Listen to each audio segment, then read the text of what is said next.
September 26, 1944, Central Holland. The last of 2,000 battered men crossed the fast-flowing River Rhine in makeshift boats. They were all that remained of an original force of over 10,000 British paratroopers who had arrived just 9 days earlier, ready to end the war.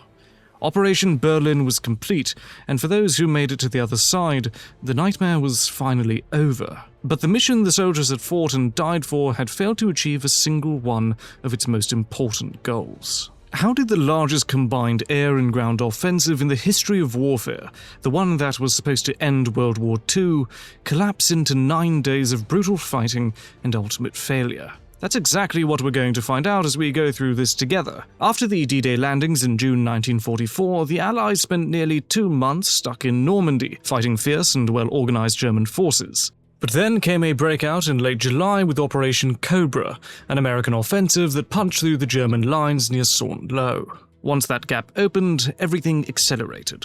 After the liberation of Paris on August 25th, the German army in the west effectively collapsed, while the Allied advance turned into a pursuit rather than a conventional battle.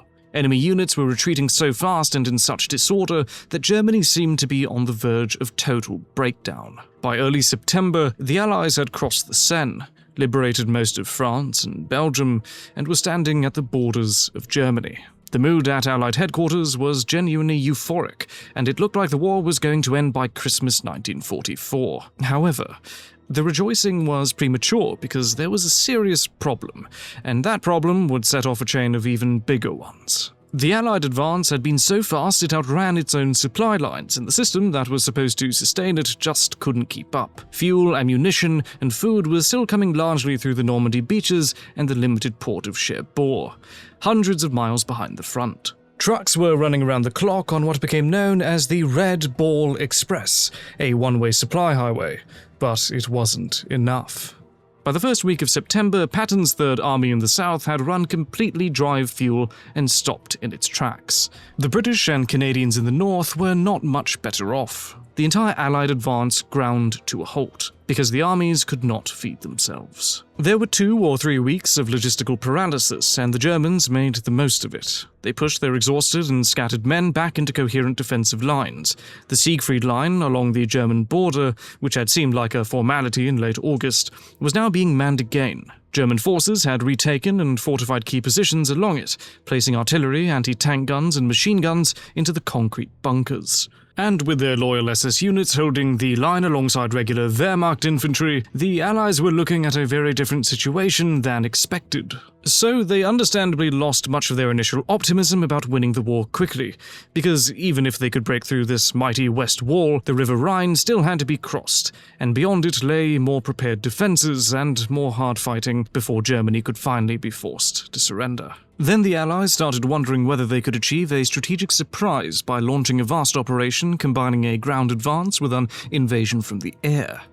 Airborne units had proven their worth throughout the Second World War, so maybe now was the time to put them to good use once more. And by early September, the 1st Airborne was now part of the newly formed 1st Allied Airborne Army, 1 British and 2 American divisions, alongside an independent Polish parachute brigade. The man behind all of this was Field Marshal Bernard Montgomery, already a legend known as a cautious commander but with a thirst for glory. He revealed a bold plan that could bring the war to an end in the West. The idea was that the 1st Canadian Army would advance along the English Channel coast, while the British 2nd Army pushed forwards from the Belgian border into Holland, then turned east into the heart of enemy territory. To make this possible, the Allies needed to secure several strategic bridges along the road running from the Dutch border southwards. 2 of these bridges were located near Eindhoven, 2 more near the towns of Grave and Nijmegen. The 5th and most critical crossing was the road bridge at the city of Arnhem. Montgomery was going to deploy his airborne troops at these key locations, while the ground troops launched an advance from the south. Pull it off fast enough and the war ends in 1944. He was in fact putting together something truly extraordinary, something that had never been tried before, a massive combined land and air offensive, larger than D-Day, actually. And the idea itself, well, Let's just say that it took a lot of confidence to even suggest it, but not everyone was on board, far from it. George Patton, for example, was perhaps the most vocal opponent. He thought Montgomery's plan was overcomplicated, dependent on too many things going right simultaneously, and he had little patience for any of it. His view was simple: just drive straight into Germany and be done with it. And there was a general unease among many officers who looked at the plan carefully and saw how many things had to fall perfectly into place for it to work. In the end, it was the Supreme Commander himself who gave the green light. Eisenhower accepted that the chance to finish the war in 1944 was simply too good to turn down, and on the 12th of September, the formal orders of the new Allied offensive, Operation Market Garden, were issued. Now, why that name? Well, the plan had two distinct parts. Market was the airborne half, Garden was the ground half. The idea was that one could not exist without the other, and that is precisely what made the whole thing so fragile. Market involved 3 full airborne divisions and a Polish parachute brigade, altogether around 35,000 men. The divisions were American 101st and 82nd Airborne, and the British 1st Airborne, each assigned to a different section of the corridor. The 101st, dropping around Eindhoven in the south, had the shortest distance to cover and was responsible for seizing crossings over the Wilhelmina Canal at Sun and around Wegel and St. Udenrode. The 82nd, dropping in the middle around Nijmegen and Grave, had to take the crossing over the Maas at Grave, and critically the massive road and rail bridge over the Waal at Nijmegen, one of the longest in Europe at the time. The British 1st Airborne, dropping furthest north near Arnhem, had the hardest objective, the crossing over the Lower Rhine, the last and most important one before Germany. The logic was a chain. Each division takes its objective, holds it open, and passes 30 Corps through the next link. If any link breaks, the whole thing stops. Garden was the ground component. The British 30 Corps, led by the Guards Armoured Division, would kick off at the Belgian border the moment the airborne troops landed. From there, it would drive north along a single road to Arnhem, linking up with each airborne division in sequence. 30 Corps should be at Arnhem within 2 to 3 days, because the lightly armed paratroopers could not hold a bridge longer than that. Everything depended on that road. Highway 69, later appropriately named Hell's Highway, was 2 lanes wide, just enough for 2 vehicles to pass each other going in opposite directions. And that was it. No parallel route, no alternative path running alongside it. The entire Garden operation, 30 Corps with all its tanks, trucks, artillery, fuel bowsers, ammunition, carriers and supporting vehicles, had to funnel down the single strip of asphalt for 64 miles. And it ran through flat, low-lying Dutch terrain crisscrossed by drainage ditches and canals, with soft ground on either side that would swallow a tank if it tried to leave the pavement. If the road was cut at any point, the column stopped, and everything north of that cut was on its own. On top of that, because there were not enough transport aircraft to lift all 3 divisions in a single day, the landings took 3 days, which meant that some units were barely on the ground, and their time was already running out. The men holding the furthest objectives had to hold out long enough for reinforcements that were still being flown in. That, right there, was one of the fundamental problems from the very beginning. It also meant the element of surprise, which is the most important advantage of an airborne operation, went right out the window, because clearly the enemy would not need 3 days to notice a sky full of paratroopers. The plan, in short, required everything to work like clockwork. The road had to stay clean and open at all times. The bridges had to be taken intact and quickly. 30 Corps had to advance faster than any armored column ever. And the weather had to be good and the sky clear for at least 3 days. As for the Germans, they needed to be at least sleepy or blind while all this was happening, I reckon. I mean, that was the idea, but as you're about to hear, it was a very optimistic one, and the problems started even before the operation began. In the days before the operation launched, RAF Spitfires flew reconnaissance missions over the area and brought back photos that showed armored vehicles, tanks, half-tracks and self-propelled guns parked in the woods and fields around Arnhem and Oosterbeek. The 2nd SS Panzer Corps. For lightly armed paratroopers, the presence of a Panzer division in their drop zone was a real issue, as you can imagine.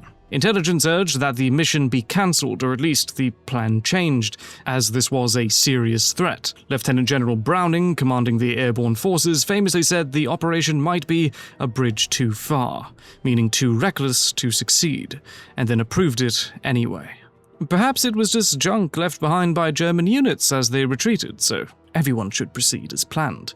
But as it turned out, those tanks were very much operational. Anyway, on September 17th, 1944, from airfields across England, an enormous fleet began assembling in the sky.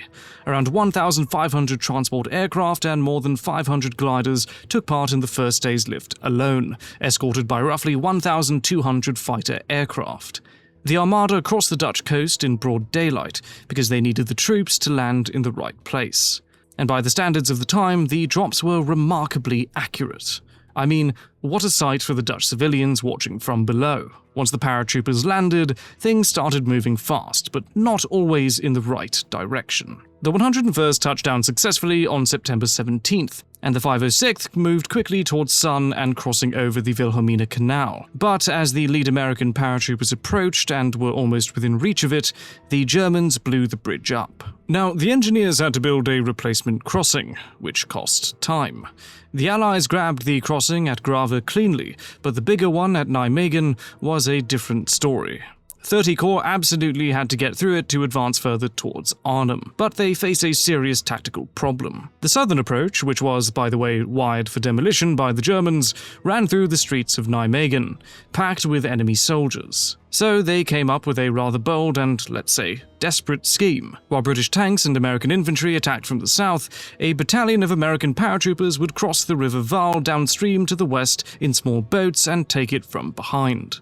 After a brutal fight and heavy casualties, the crossing was secured intact late in the afternoon of September 20th. Now there was an 18-hour halt, caused by a shortage of ammunition and fuel for the tanks, the need for infantry to regroup, and so on.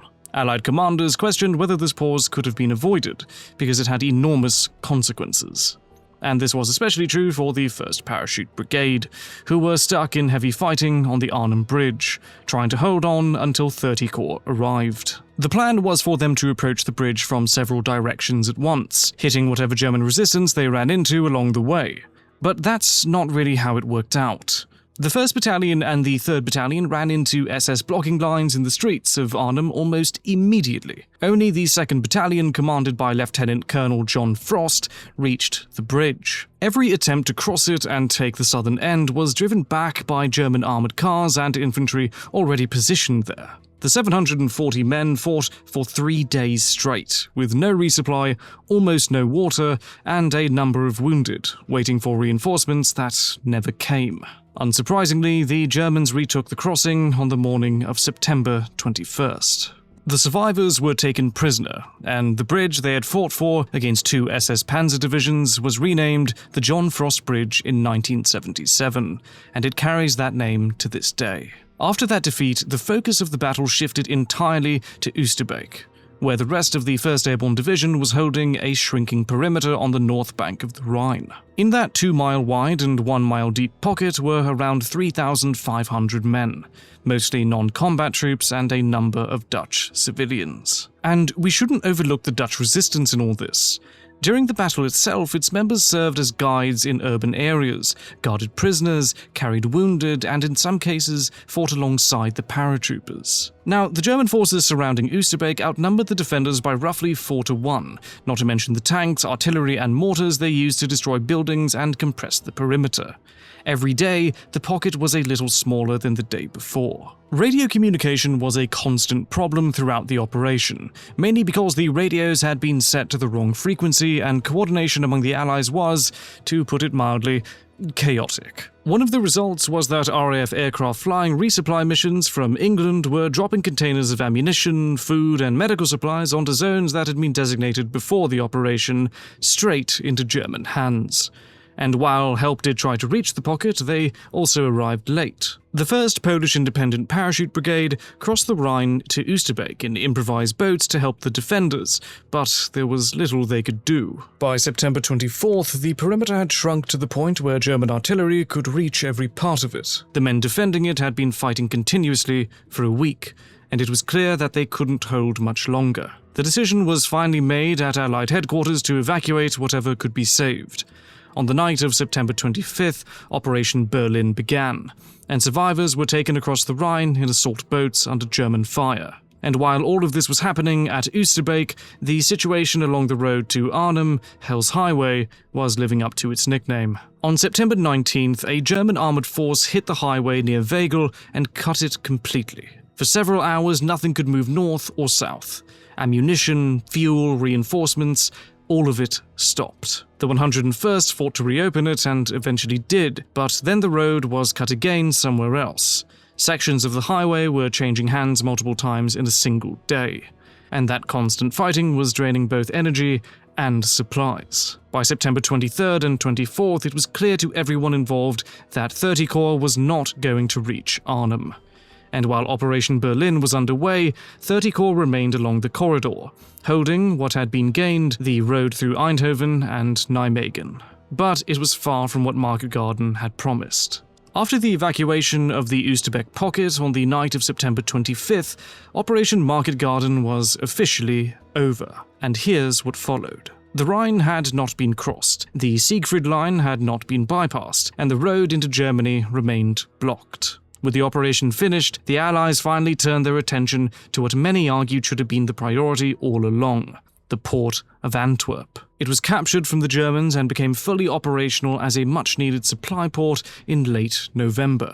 The city of Arnhem itself was not liberated until April 14, 1945, 7 months after the battle had been fought in its streets. It was Canadian forces who finally freed the city. One of the darkest consequences of Market Garden's failure fell not on soldiers, but on Dutch civilians. When the operation launched on September 17th, Dutch railway workers had gone on strike to support the Allied advance. The Germans retaliated by blocking all food transport into the Western Netherlands. The result was the Hunger Winter, one of the worst famines in Western European history. Between 18,000 and 22,000 Dutch civilians died of starvation, most of them in the densely populated cities of Amsterdam, Rotterdam, and The Hague. The famine lasted until the end of the war in May 1945. And what, in the end, actually caused Operation Market Garden to fail? Well, most historians agree that it was, in short, a winning combination of several fateful mistakes. Too much optimism, too much risk, poor planning, an intelligence failure, and a good measure of bad luck. Put simply, too many things had to go right, and too many of them didn't. And the numbers reflect that. German casualties during the operation were estimated at somewhere between 7,500 and 10,000 killed and wounded. Total Allied casualties were somewhere between 15,000 and 17,000 men. For a venture that lasted 9 days and didn't achieve its primary objective, I wonder whether those numbers were truly worth it.